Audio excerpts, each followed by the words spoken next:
IAS institute నిర్వహిస్తున్న all India scholarship exam pass అవ్వండి. 2 years ఫీజులో 50% మాత్రమే పే చేయండి.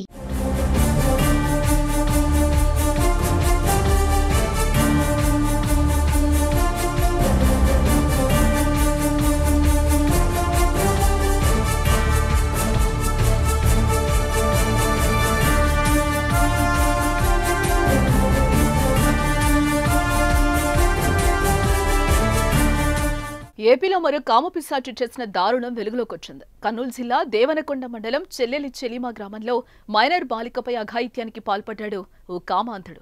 10వ తరగతి చదువుతున్న బాలికపై అదే గ్రామానికి చెందిన వెంకటేశ్వర్లోని యువకుడు అసభ్యకరంగా ప్రవర్తించాడు.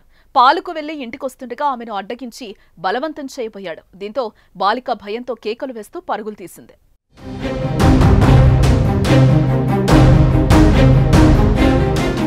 జరిగిన విషయాన్ని తన తల్లిదండ్రులకు చెప్పడంతో వారు వెంకటేశ్వర్లపై దాడి చేశారు. అనంతరం అతని ఇంటిపై పెట్రోల్ పోసి నిప్పంటించారు. పరిస్థితి ఉద్రిక్తంగా మారడంతో నిందితుడు అక్కడి నుంచి పరారయ్యాడు. విషయం తెలుసుకున్న పోలీసులు ఘటనపై ఆరా తీశారు. గ్రామంలో ఎటువంటి అవాంఛనీయ సంఘటనలు జరగకుండా బలగాలు మోహరించారు.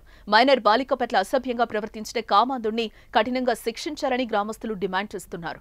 ఆ పాప పాలకు పోయినది. పాలకు వెంటే వాడు ఇక్కడి నుండి ఉరుకుతున్నాడు. ఉరికి కరెక్ట్ సందులో ఎదురైనారు. ఎదుట మొదట ఆ పాప గోడ దగ్గరికి ఇట్లా చేయి పెట్టుకుంది. ఆ చేయి పెట్టుకున్నప్పుడు చెయ్యి ఇగ్గుకున్నాడు. వాడు చెయ్యి ఇగ్గినప్పుడు ఆ పాప ఇది ఇసిరి కొట్టింది.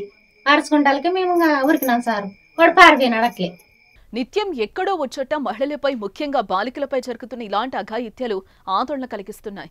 ఆడపిల్లలతో పాటు వారి తల్లిదండ్రులను భయపెడుతున్నాయి. కఠిన చట్టాలు, కేసులు, శిక్షలు ఇలాంటి దాడులకు అడ్డుకట్ట వేయలేకపోతున్నాయి. రోజురోజుకి ఆడపిల్లల రక్షణ ప్రశ్నార్థకంగా మారుతోంది.